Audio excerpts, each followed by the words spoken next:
고린도후서 12장 3절부터 10절 말씀 마음을 집중하시고 함께 읽어보십니다. 내가 이런 사람을 아노니 그가 몸 안에 있었는지 몸 밖에 있었는지 나는 모르거니와 하나님은 아시느니라. 그가 낙원으로 이끌려가서 말로 표현할 수 없는 말을 들었으니 사람이 가히 이르지 못할 말이로다. 내가 이런 사람을 위하여 자랑하겠으나 나를 위하여는 약한 것들 외에 자랑하지 아니하리라. 내가 만일 자랑하고자 하여도 어리석은 자가 되지 아니할 것은 내가 참말을 함이라. 그러나 누가 나를 보는 바와 내게 듣는 바에 지나치게 생각할까 두려워하여 그만두노라. 여러 계시를 받은 것이 지극히 크므로 너무 자만하지 않게 하시려고 내 육체의 가시 곧 사탄의 사자를 주셨으니 이는 나를 쳐서 너무 자만하지 않게 하려 하심이라.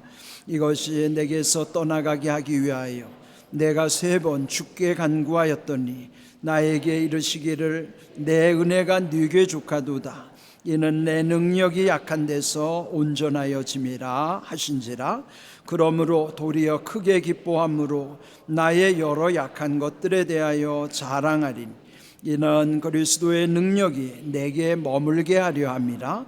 그러므로 내가 그리스도를 위하여 약한 것들과 능욕과 궁핍과 박해와 곤고를 기뻐하노니 이는 내가 약한 그때에 강함이라. 아멘. 오늘 제목은 말로 표현할 수 없는 말입니다. 우리가 경험한 일들 가운데 그 내용이 너무나 엄청나거나 또는 신비하다 그러면은 우리의 언어로, 우리의 말로는 다 표현할 수가 없죠. 오늘 이 맥주감사절을 맞아 하나님이 우리에게 베풀어 주시는 은혜에 대해서도 우리가 감사를 드린다 하지만 우리의 감사도 하나님의 은혜를 다 표현할 길이 없는 거예요. 이처럼 우리의 언어는 지극히 제한될 수밖에 없습니다. 오늘 이 본문 4절에도 보면은 바울이 놀라운 신비한 광경을 경험하고 그리고 난 다음에 이제 오늘 이 말씀 속에 그 말씀들을 우리에게 그 비밀을 풀어주는 내용이에요. 고린도후서 12장 2절을 보시면은 그리스도 안에 있는 한 사람을 안다 그랬고요. 그 한 사람은 14년 전에 셋째 하늘에 이끌려간 자라 그랬습니다. 여기에 그라고 하는 표현은 실상은 바울 자신을 칭하는 거예요.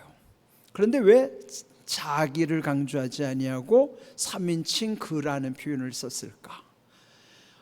우리가 어떤 능력을 경험하거나 신비한 일을 체험하게 되면은 그 일로 인하여 그걸 잘못 전하게 되면은 왜곡될 수도 있지만 또 오해를 살 수도 있고 착각을 일으키게 할 수도 있어요. 또 그 경험자는 때로는 교만해질 수도 있는 것이죠. 그래서 바울은 자기 경험을 이야기하면서도 내가 이렇게 했다라고 자기를 드러내고 강조한 게 아니라 그리스도 안에 있는 한 사람이 그 경험을 했다는 거예요. 이렇게 이 바울은 자신을 일을 제3자로 이렇게 떨어뜨려 놓는 것, 이걸 우리 객관화라 그러잖아요. 자기 말을 하는 건 주관이고 그거를 뭔가 대상화시키는 것을 객관화한다는 것이죠. 대체로 주관적으로 자기 말을 하다 보면은 남에게 불편함을 줄 수가 있고 오해를 살 수 있어요. 그런데 지금 이 중요한 일을 말하면서 바울은 먼저 객관화해서 그리스도 안에 있는 한 사람이라고 자기를 표현하는 거예요. 우리도 다 보면 그리스도 안에 있는 한 사람들로 다 여기 모여 있어요. 그리 보면은 이 바울이 그리스도 안에 있는 한 사람이 우리와도 다 연관되게 하는 것이죠. 만약에 바울이라고 하는 특정인을 딱 지목했다 그러면은 그는 바울 한 사람의 한 사건에 불과하지만은 그리스도 안에 있는 한 사람은 그리스도 안에 있는 각자가 다 해당이 되는 거예요.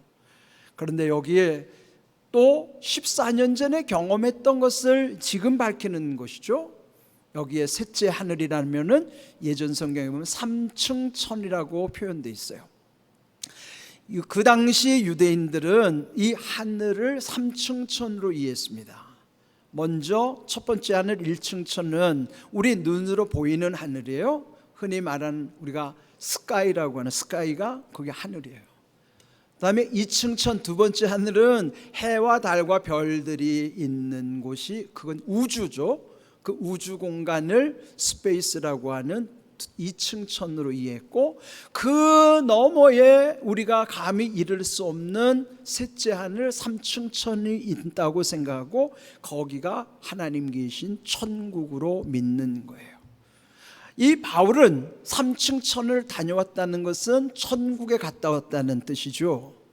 이런 놀라운 경험을 하면서 3절을 보시면 내가 이런 사람을 아노니 그가 몸 안에 있었는지 몸 밖에 있었는지 나는 모르거니와 하나님은 아시느니라. 이런 놀라운 신비를 돌이켜보니 내가 몸 안에 있었는지 몸 밖에 있었는지 나도 모르겠다는 거예요. 여러분, 신비한 광경은 사실 경험할수록 자기가 안다고 하면 안 돼요. 모르는 거예요. 그러나 하나님은 아시는 거죠. 은혜를 깊이 체험할수록 믿음이 깊어질수록 자기를 부인하는 거예요. 나는 모르겠습니다. 몰라서 모른다는 게 아니에요. 내가 모르는 영역이 너무 많기 때문에 내가 아는 것과 비교하면 이거는 아는 것도 아닌 거예요. 그래서 여러분, 이 정말 신앙이 깊어질 때 저는 모르겠어요. 공부를 많이 한 사람들 그랬잖아요. 공부는 하면 할수록 모르겠어요. 그게 정답이에요. 근데 어설피 공부한 사람은 마치 자기가 다 아는 것처럼 착각하면서 그렇게 말하는 거, 그거 교만이죠.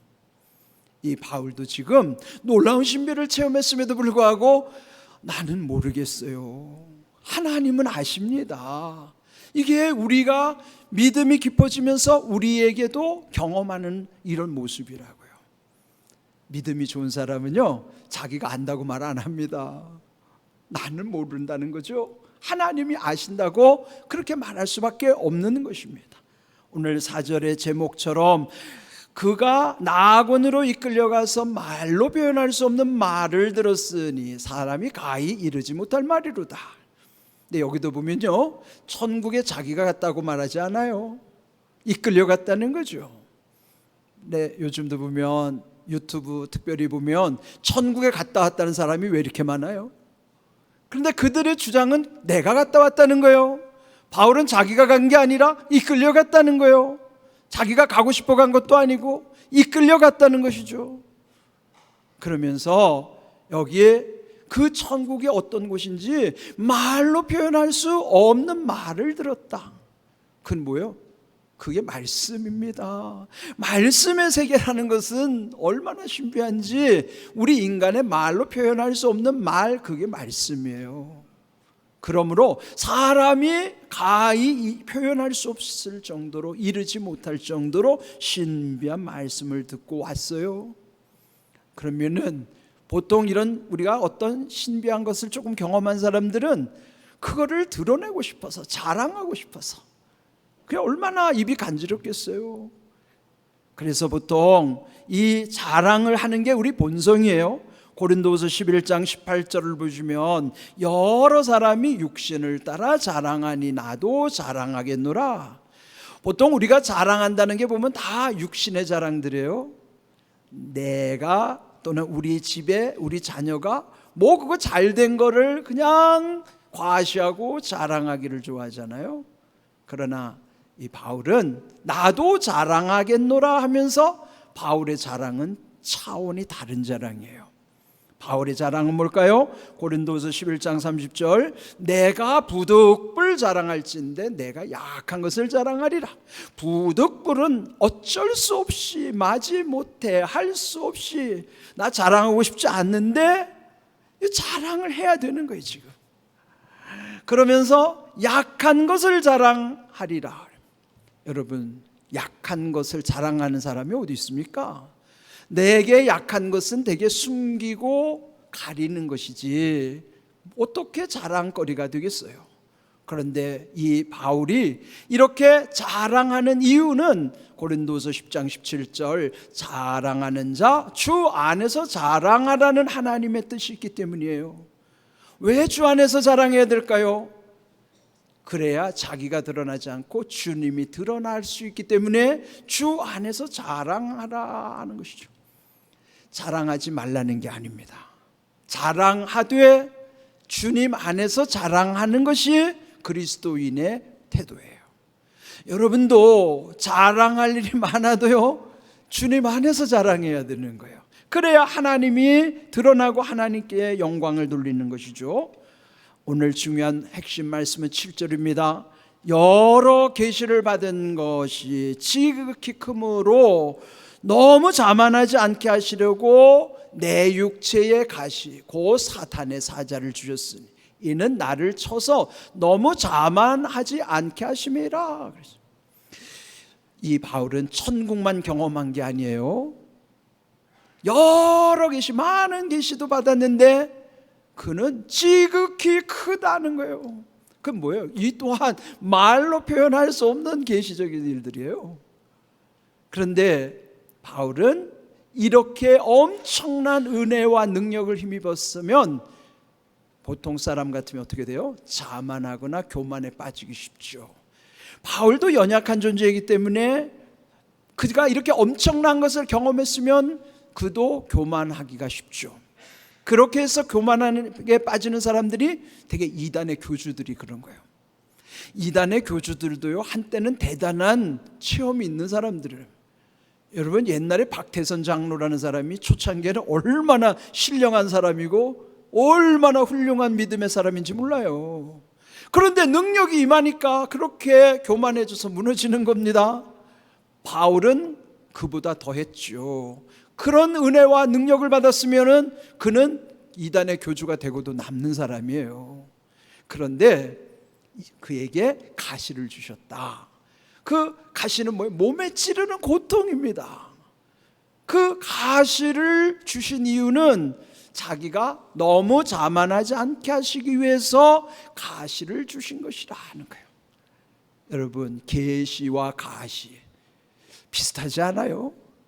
기역으로 시작하는 것도 똑같고 계시, 가시.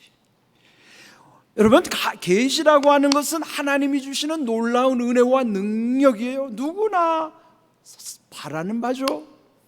그런데 가시를 원하는 사람은 아무도 없어요. 왜 하나님은 계시만 주시지 가시도 주셨는가? 이 바울이 능력이 너무 크기 때문에 가시가 있어야만 이 계시를 지킬 수가 있는 거예요. 그가 고통을 느낄 때마다 자기 연약함을 알고 더욱 하나님을 의지할 수 있는 것이 가시 때문인 거예요. 가시가 없는 계시만 받았다면 그는 분명히 교만해져서 무너졌을 거라고. 자, 그러면 이게 뭐와 같은가 하면은 마치 자동차에 이 두 개의 페달이 있죠. 하나는 질주하게 만드는 악셀레이다, 우리 흔히 엑셀이라고 그러죠.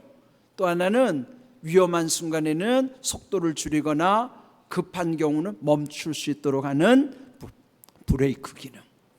하나는 앞으로 나가게 하는 추동장치라면 하나는 안전하게 세울 수 있는 제동장치예요.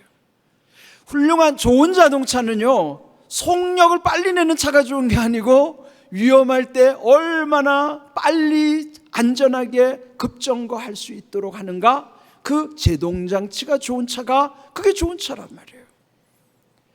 우리 7월 초하루에 끔찍한 사고를 이 서울 한복판에서 만났어요. 밤 9시가 넘은 역에 급발진이라고 주장하는 분에 의해서 이 인도로 차가 돌진하여 9분이 희생당하셨어요. 아니 9월 첫째 날에 이런 7월 첫째 날에 이런 끔찍한 일을 당하리라고 어떻게 상상을 할 수 있겠습니까? 그 전날에는 그를 나름대로의 무슨 좋은 계획이 있고 다 있었겠죠. 사람이 이렇게 연약한 거예요. 그때 느껴진 게 뭐냐면은 그 자동차의 원인은 이 지금 제동장치의 문제인 거예요. 브레이크가 안 먹어서 사고를 당한 것이죠. 마치 우리 사람에게도 마찬가지예요. 이렇게 우리는 장점이 있으면 단점도 있고 강점이 있으면 약점도 있는 거예요. 이 두 가지를 하나님이 왜 바울에게 주셨는가? 계시는 그의 강점과 장점이라면 가시는 그의 단점과 약점이에요. 왜 주셨는가? 상호 보완하도록. 그래서 이 자동차와 같이 우리 영적인 것도요, 이런 두 가지가 조화를 이루어야만 무너지지 않는 겁니다. 바울이 이 사실을 깨달았습니다. 그런데 그가 깨닫기 전까지는 어떠했는가? 9절을 보면 가시를 제해달라고 하나님께 3번씩이나 간구했다는 거예요. 3번 간구했다는 건요, 어제 오늘 내일 3일 기도했다는 게 아니에요. 작정 기도를 3번씩이나 했다는 겁니다. 작정 기도를 3번씩이나 했으면 이 바울이 얼마나 간절히 기도했겠습니까? 그런데도 응답 주시기를 내 은혜가 네게 족하도다. 이는 내 능력이 약한 데서 온전하여짐이라. 가시를 은혜로 주셨다는 거죠. 그래서 지금 이렇게 자기는 고통당하고 있지만은 지금 이 은혜가 족하다는 거예요. 그 까닭은 하나님의 능력은 우리의 연약함 속에서 온전하게 하시는 주님의 섭리가 있기 때문이라는 것이죠. 바울이 이 사실을 깨닫고 나서 어떻게 달라졌나요? 9절 후반부에 보면은 도리어 크게 기뻐하였다 그랬어요. 깨닫기 전에는요, 자기 고통에만 집착해서 이거 빨리 없애주세요, 힘들게만 여겼는데, 하나님 다 뜻이 계셨구나. 하나님 나를 교만하지 않도록, 무너지지 아니하도록 나를 지키시기 위해서 이렇게 계시만 주신 게 아니라 가시도 주셨구나 생각하니까 얼마나 기쁜지 도리어 크게 기뻐했다는 것이죠. 우리가 말씀 깨닫기 전에는 지금 내게 일어난 일에 대해서는 때로는 힘들고 원망이 되기도 하고 고통 가운데 탄식이 될 수도 있어요. 그런데 그걸 깨닫게 되는 순간에는 하나님이 합력해서 선을 이루시는 과정에 이렇게 해서 하나님이 은혜로 인도해 주셨구나, 그걸 기억하는 거예요. 여러분, 말씀은 깨달아지면요 도리어 크게 기뻐하는 줄로 믿습니다. 이게 비밀이에요. 여러분, 말씀이 깨달아져야 도리어 크게 기뻐할 수 있는 거예요. 지금 그렇게 말하면서 나의 여러 약한 것들에 대하여 자랑하리니 이는 그리스도의 능력이 내게 머물게 하려 함이라. 머문다는 게 뭐예요? 지속하는 거예요. 계속 이어가는 거예요. 가끔 우리 주변에 보면 은혜 받았다가 은혜를 홀랑 까먹는 분들이 있어요. 은혜를 유지하기가 왜 어려울지요? 그 안에 그리스도의 능력이 머무르게 해야 되는데 그렇게 하지 못하면 순간 무너집니다. 그런데 이 약한 것을 자랑한다는 것은 하나님만 의지하며 살아가는 사람, 그러므로 그 안에 그리스도의 능력이 머물러 있도록 하는 거예요. 지속되는 것이죠. 이게 우리의 은혜를 유지하는 비결이에요. 나의 약함을 깨닫고 하나님께 뿐만 아니라 나를 늘 그런 연약함을 자랑하는 거예요. 그럴 때 그리스도의 능력은 내 안에서 늘 머물러 있다는 사실을 기억하시기를 바랍니다. 오늘 마지막 읽었던 10절을 보면은 강한 가운데서 약함을 얻는 비결을 말씀하고 있어요. 그러므로 내가 그리스도를 위하여 약한 것들, 능욕, 궁핍, 박해, 곤고를 기뻐하노니 이는 내가 약한 그때의 강함이라. 여기 지금 5가지를 누구도 원하는 바 없습니다. 그런데 인생이 자기가 원하는 대로 되지 않아요. 여기에 5가지는 바울이 경험했던 사실이죠. 약한 것, 이미 앞서서 얘기했지만 자기 몸에 가시는 이 약한 부분이죠. 그런데 그 약한 것들, 약점이에요. 능욕이라는 게 뭘까요? 사람 때문에 겪는 힘든 일이 능욕이에요. 예, 뭐냐면 남들이 나를 비난할 때 주변에 그런 경험 많잖아요. 그 남들이 뭐라고 한 것에 대해서 너무너무 휘둘린다고요. 속이 뒤집어지고 상하죠. 우리는 그렇게 능욕을 받아도 감당하기 어려운 거예요. 근데 예수님은 십자가의 길을 갈 때 희롱당하시고 능욕당하시고 그랬단 말이에요. 바울도 그랬어요. 세 번째, 궁핍이라는 거는 이게 가난한 거예요. 여러분, 가난도 이거 견디기 힘든 것이죠. 박해라고 하는 건 어떤 의로운 일을 하다가 오히려 고난당하는 일, 곤고라고 하는 거는 힘든 상황 속에서 우리가 감당하기 어려운 일들, 이 5가지 중에 하나도 우리가 감당하기 어렵습니다. 그런데 예수님도 이기셨지만 바울은 그 비결을 예수님께 찾은 거예요. 왜? 그분은 이기셨으니까. 그래서 내가 그리스도를 위하여, 이게 뭐예요? 무엇을 위하여라는 거는 목적인 거예요. 내 인생의 목적이 바뀌어지는 거예요. 그리스도를 위한 목적으로 바뀌어질 때에 내가 겪는 이 주변의 이런 힘든 상황들을 오히려 기뻐할 수 있는 비결이 된다 하는 거예요. 앞에서 말한 것처럼 도리어 크게 기뻐한 것처럼 이런 여러 가지 악조건 나쁜 상황 속에서도 흔들리지 아니하고 기뻐할 수 있는 비결이라는 거예요. 그럼 왜 그럴까요? 그리스도를 위하여, 우리 인생의 목적이 그리스도께 있을 때 이렇게 상황에 휘둘리지 아니하고 그걸 모든 걸 이기게 하는 것도 내 능력이 아니에요. 하나님이 우리와 함께 하시기 때문에, 그리스도의 능력이 내 안에 머물고 계시기 때문에 가능한 거죠. 여러분, 아이들이 가지고 노는 장난감 중에 제가 제일 은혜 받는 장난감이 오뚜기라고요. 오뚜기는요, 비록 작은 힘에도 흔들리기는 해도요, 오뚜기가 왜 오뚜기예요? 넘어지지 않으니까 오뚜기예요. 여러분, 넘어진 오뚜기 봤어요? 그럼 그거 오뚜기 아닙니다. 오뚜기는 자기 힘으로 세워지는 게 아니라 겉으로는 안 보여도 속에는 중심이 있기 때문에 쇳덩어리 힘으로 세워주는 거죠. 이 오뚜기가 바로 그리스도인의 모습이에요. 우리도 연약하기 때문에 세상의 풍파에 조금만 힘들어도요, 흔들리게 돼 있어요. 그냥 휘청휘청하죠.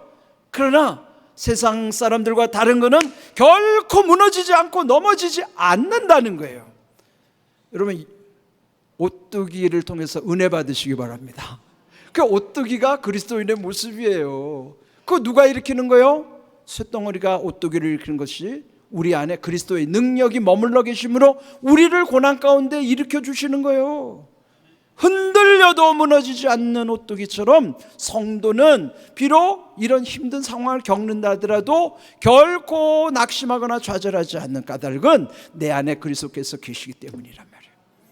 그러면서 결론이 뭔가, 약한 그때 강하다 하는 거예요. 내가 약한 그때, 그건 뭐예요? 약하다는 걸 알면 자기를 의지하지 않죠.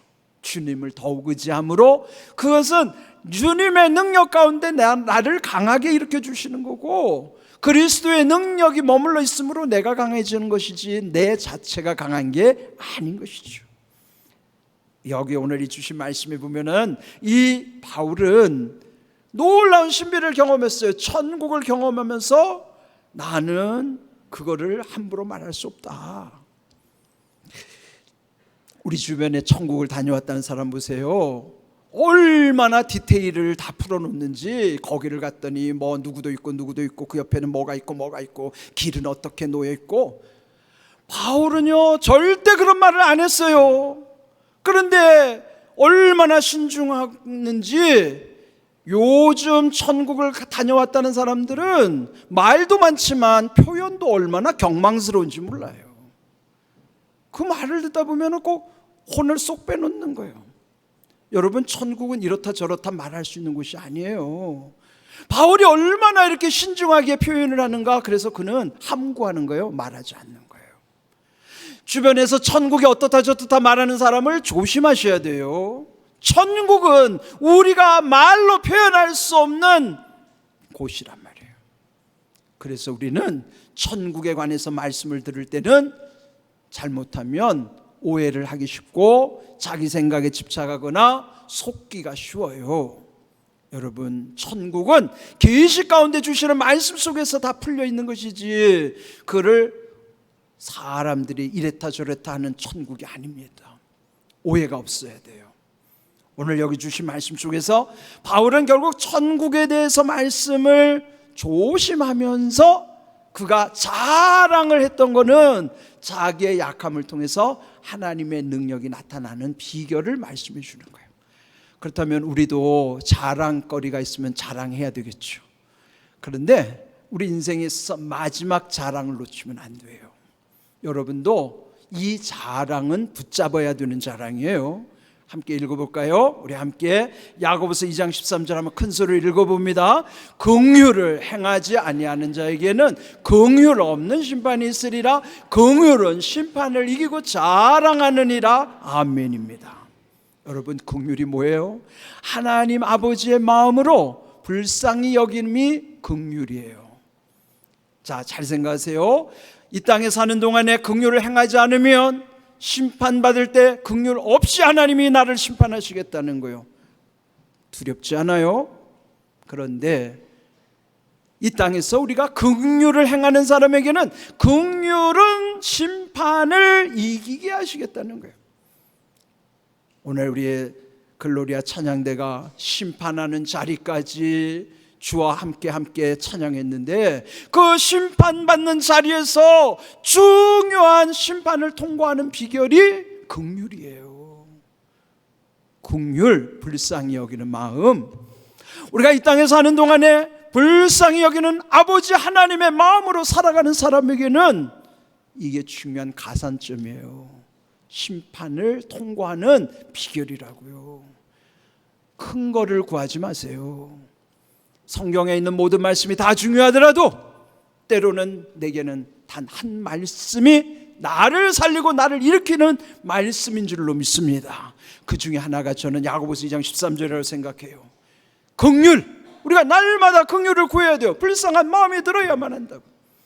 저는 목회 31년 차를 지나면서 하나님의 마음 없이는 이 목회를 못한다는 거예요. 왜 제 안에 미운 감정이 없겠어요? 그러나 미운 감정으로 목회를 한다면 내가 여러분 미운 사람을 어떻게 눈길을 마주할 수 있겠습니까? 끊임없이 저는 하나님 아버지의 마음을 구할 때에 나를 힘들게 하거나 나와 내가 싫어하는 사람조차라도 하나님이 주신 마음 가운데 불쌍히 여겨질 때 그를 손잡아 줄 수가 있고 그를 위해서 기도해 줄 수가 있는 거예요. 그와 마찬가지로 여러분도 불쌍히 여기는 마음이 있을 때 미워하지 아니하고 화해할 수가 있고 모든 일을 온전히 이루어갈 수 있는 거예요. 인간관계에 있어서 대체로 이 긍휼이 다 풀리게 하는 열쇠와도 같은 것이에요. 가정에 왜 문제가 있습니까? 불쌍히 여기는 마음이 없으니까 서로 미워하고 다툼이 생기는 거예요. 가정 안에서 서로 불쌍히 여기면 미워할 수도 없고요, 다툼이 일어날 수도 없는 것이죠. 교회도 마찬가지입니다. 그래서 우리가 늘 구해야 될 것은 하나님 아버지의 마음이에요. 불쌍히 여기는 마음이 있으면은 그 사람에 대해서 얼마나 그 사람이 귀해지는지 몰라요. 오래 교회 다니는 것 중요하지만 제대로 믿으라고 그랬죠. 직분이 높은 게 중요한 게 아니에요. 제대로 말씀을 순종하면서 살아가야 되는 것이죠. 이 말씀부터 지키세요. 아버지의 마음을 구하면서 불쌍히 여길 때마다 심판대를 통과하는 내 모습을 기억하십시오. 그리고 마지막에 자랑하게 하시겠다는 거예요. 그 자랑이 최후의 자랑, 최고 좋은 자랑이란 말이에요. 땅에서는 자랑하지 마세요. 천국 가서 자랑하셔야 돼요. 그 자랑할 수 있는 비결은 아버지의 마음 가운데 불쌍히 여김으로 살면 심판도 이길 뿐만 아니라 마지막 자랑거리가 된다는 것, 얼마나 영광스러운 일이에요. 이렇게 귀한 말씀을 주셨는데 왜 이렇게 그리스도인들이 좀스럽게 사냐 말이에요. 여러분, 교회 다니는 성도일수록 이 말씀 한마디만 붙잡아도 우리가 얼마나 주님의 마음 가운데 이 흘러오는 은혜가 귀한지 아십니까? 오늘 여기에 말로 표현할 수 없는 말씀이 천국을 경험하는 바울로부터 오늘 여기에 마지막 우리의 자랑, 즉 하나님 아버지의 마음으로 불쌍히 여기는 마음, 이 또한 우리의 말로는 설명할 수가 없어요. 말로 표현할 수 없는 말씀 속에서의 진리라는 사실을 기억하시고 우리 주님 앞에 갈 때까지, 우리 이제 뭐 얼마나 더 오래 살겠습니까? 우리가 여기서 한 50년이 지나면 하면 절반은 가셨을 것 같고 100년 안으로는 다 가야 될 것 같은데, 우리가 주님 앞에 섰을 때 심판을 이기는 비결, 마지막 자랑거리는 긍휼을 베푸는 일이에요. 우리 모두가 주신 이 귀한 말씀대로 이루시는 은혜와 복을 천국에 이를 때까지 체험하고 간증하고 누릴 수 있기를 주님의 이름으로 축복합니다. 아멘.